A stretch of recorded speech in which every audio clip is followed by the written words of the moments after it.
नमस्कार दोस्तों, आप सभी का स्वागत है हमारे यूट्यूब चैनल शिवकिरण फार्मिंग में। अगर आप हमारे चैनल पर नए हैं तो हमारे चैनल को सब्सक्राइब करके बेल आइकन जरूर दबाएं। आज हम बात करने वाले हैं लेमन की खेती के बारे में। यह खरीफ की फसल है और जुलाई से अगस्त के बीच में बोई जाती है। एक नज़र डालते हैं इसके फसल के परिचय के बारे में। सिट्रस एक महत्वपूर्ण फसल है। नींबू इसमें से एक है। यह विश्व में इसके गूदे और रस के लिए जाना जाता है। दुनिया भर में विभिन्न खट्टे फलों का उपयोग भोजन या रस बनाने के लिए किया जाता है। भारत में नागपुर में संतरे को व्यापक स्तर पर उगाया जाता है। आसाम, डिब्रूगढ़ और ब्रह्मपुत्र घाटी नारंगी उत्पादक राज्य हैं। भारत में लगभग 923,000 हेक्टेयर में सिट्रस की खेती की जाती है, जिससे 8,000 मीट्रिक टन वार्षिक उत्पादन होता है। पंजाब में 39.20 हेक्टेयर भूमि पर सिट्रस उगाया जाता है। आगे बात करते हैं इसके जलवायु की। इसका तापमान 20 डिग्री सेल्सियस से 25 डिग्री सेल्सियस होना चाहिए। आगे बात ही करते हैं खेती की मिट्टी की।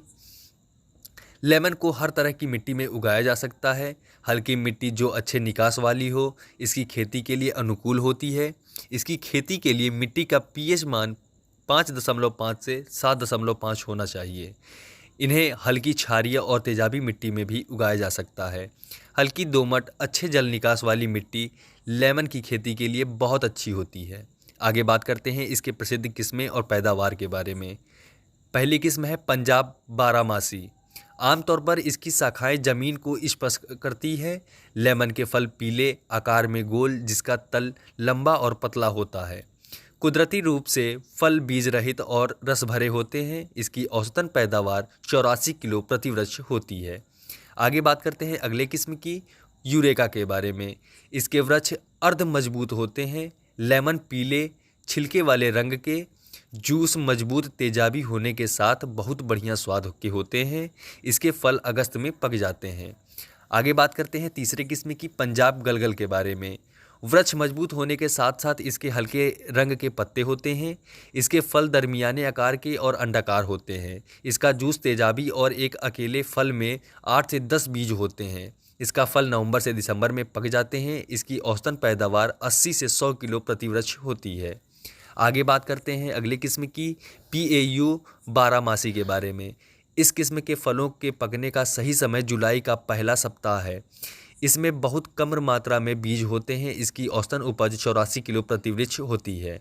अगला किस्म PAU बारहमासी 1। इस किस्म के फलों को पकने का सही समय नवंबर का आखिरी सप्ताह है। इसके फल बीज रहित होते हैं। इसकी औसतन उपज 80 किलो प्रति वृक्ष होती है। दूसरे राज्यों की किस्में। पहली किस्म रसराज। यह किस्म IIHR द्वारा विकसित की गई है। पीले रंग के फलों में रस की मात्रा 70% और 12 बीज होते हैं। इसकी खट्टेपन की मात्रा 6% और शुगर की मात्रा लगभग 8 ब्रिक्स है। यह किस्म पत्तों के झुलस रोग और कोढ़ रोग के प्रतिरोधी है। अगला किस्म लिस्बन लेमन। यह ठंडा और हवा के अधिक वेग के प्रतिरोधी है। इसके फल मध्यम आकार और पीले रंग का होता है। इसकी सतह नरम होती है। अगला किस्म लखनऊ सीडलेस। इसके फल मध्यम आकार के और पीले रंग के होते हैं। अगली किस्म पंत लेमन। यह किस्म छोटे कद की होती है और इसके फल रस भरे होते हैं। यह रोग धफड़ी, कोढ़ और गुंदिया रोग के प्रतिरोधी है। आगे बात करते हैं ज़मीन की तैयारी के बारे में। खेत की तैयारी के लिए खेत की अच्छी तरह से जुताई, क्रॉस जुताई और अच्छे से समतल कर लेना चाहिए। पहाड़ी क्षेत्रों में ढलानों की बजाय मेड़ पर रोपण किया जाता है। ऐसे क्षेत्रों में उच्च घनत्व रोपण की संभव है। आगे बात करते हैं इसके बिजाई की। बिजाई का समय। रोपाई के लिए जुलाई अगस्त का मौसम सबसे अच्छा होता है। अंतर फसली लोबिया सब्जियों फ्रेंच बीन्स के साथ अंतर फसली शुरुआती 2 से 3 वर्ष में किया जा सकता है। इसका फासला पौधों के बीच 4.5 × 4.5 सेंटीमीटर फासला रखना चाहिए। नए पौधों की रोपाई के लिए गड्ढों का आकार 60 × 60 सेंटीमीटर होना चाहिए। गड्ढों में रोपाई के समय गली हुई रूढ़ी की खाद 10 किलो और सिंगल सुपर फास्फेट 500 ग्राम डालें। बीज की गहराई। नए पौधों की रोपाई के लिए गड्ढों का आकार 60 × 60 सेंटीमीटर होना चाहिए। आगे बात करते हैं बीज की। बीज की मात्रा 208 पौधे प्रति एकड़ की घनत्व बनाकर रखनी चाहिए। आगे बात करते हैं कटाई और छटाई की।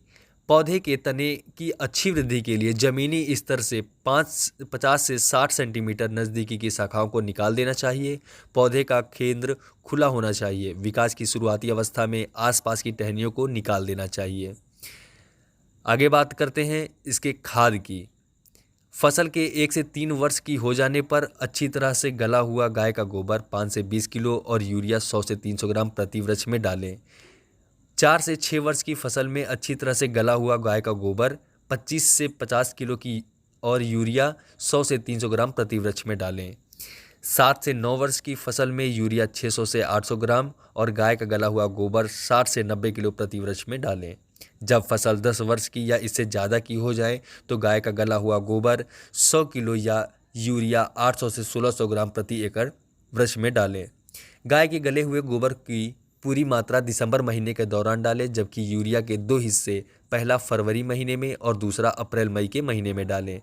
यूरिया की पहली खुराक के समय सिंगल सुपर फास्फेट खाद की पूरी मात्रा डालें।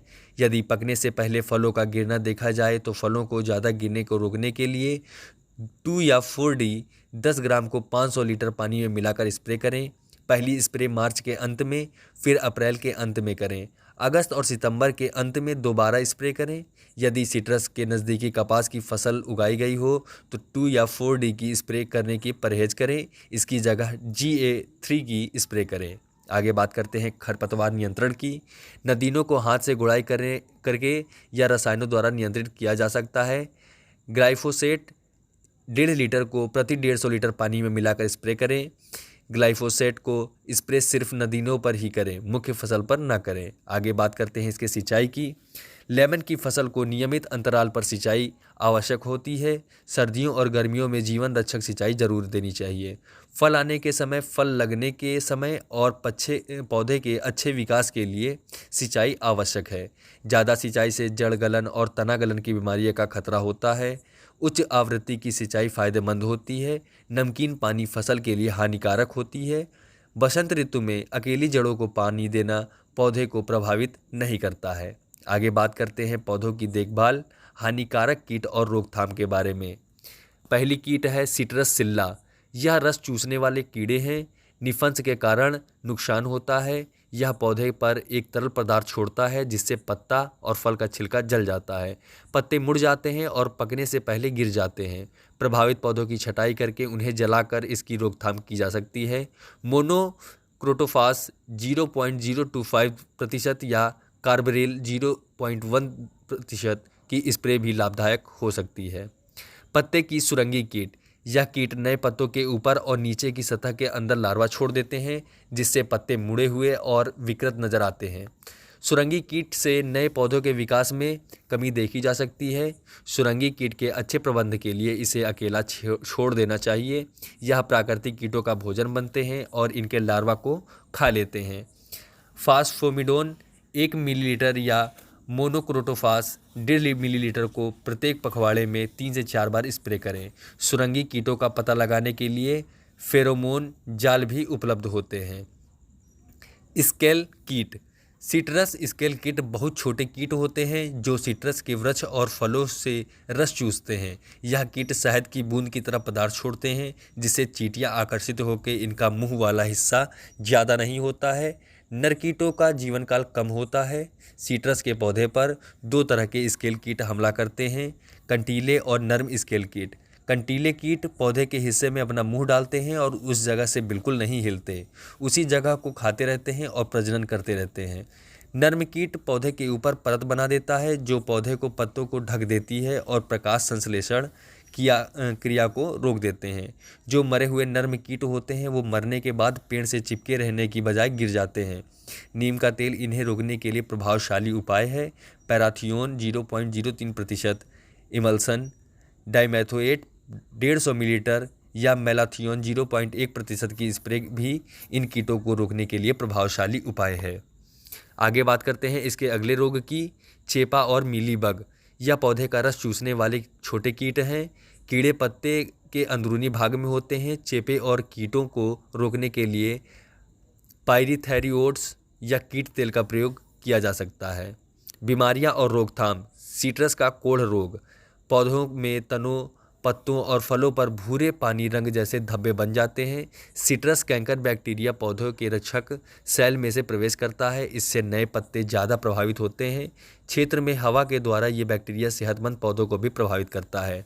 दूषित उपकरणों के कारण यह भी बीमारी स्वस्थ पौधों पर फैलती है। यह बैक्टीरिया कई महीनों तक पुराने घावों पर रह सकता है। यह घावों की उपस्थिति से पता लगाया जा सकता है।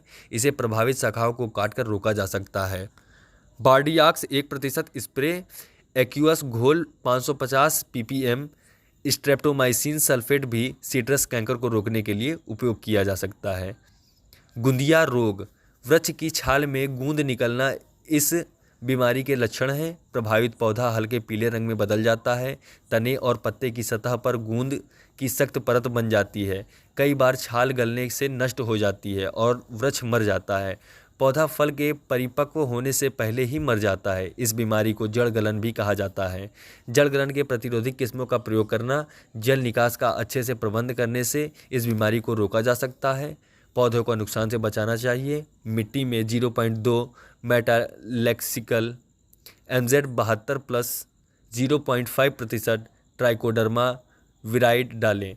इससे बीमारी को रोकने में मदद मिलती है। वर्ष में एक बार ज़मीनी स्तर से 50 से 75 सेंटीमीटर ऊंचाई पर बार्डियक्स को जरूर डालना चाहिए। आगे बात करते हैं पत्तों के धब्बा रोग के बारे में। पत्तों के ऊपरी भागों पर सफ़ेद रुई जैसे धब्बे देखे जाते हैं। पत्ते हल्के पीले और मुड़ जाते हैं। पत्तों पर विकृत लाइन दिखाई देती है। पत्तों पर ऊपरी सतह ज़्यादा प्रभावित होती है। नए फल पकने से पहले ही गिर जाते हैं। उपज कम हो जाती है। पत्तों के ऊपरी धब्बे रोग को रोकने के लिए पौधों के प्रभावित भागों को निकाल दें और नष्ट कर दें। कार्बेंडाजिम की 20 से 22 दिनों के अंतराल पर 3 बार स्प्रे करने से इस बीमारी को रोका जा सकता है। आगे बात करते हैं फसल की कटाई के बारे में। उचित आकार के होने के साथ आकर्षक रंग, शुगर की मात्रा 12:1 होने पर किन्नू के फल तुड़ाई के लिए तैयार हो जाते हैं। किस्म के आधार पर फल मध्य जनवरी से मध्य फरवरी के महीने में तैयार हो जाते हैं। कटाई उचित समय पर करें। ज़्यादा जल्दी और ज़्यादा देरी से कटाई करने पर घटिया गुणवत्ता के फल मिलते हैं। आगे बात करते हैं कटाई के बाद। कटाई के बाद फलों को पानी से अच्छे से धोएं, फिर क्लोरीनेटेड 2.5 मिलीलीटर को प्रति लीटर पानी में मिलाकर इसमें फलों को भिगो दें। तब इन्हें अलग अलग करके सुखाएं। इसकी अच्छी गुणवत्ता के साथ आकार में सुधार लाने के लिए सिट्रासाइन वैक्स फोम लगाएं। फिर इन फलों को छांव में सुखाएं और पैकिंग करें। बक्सों को में फलों को पैक कर दिया जाता है।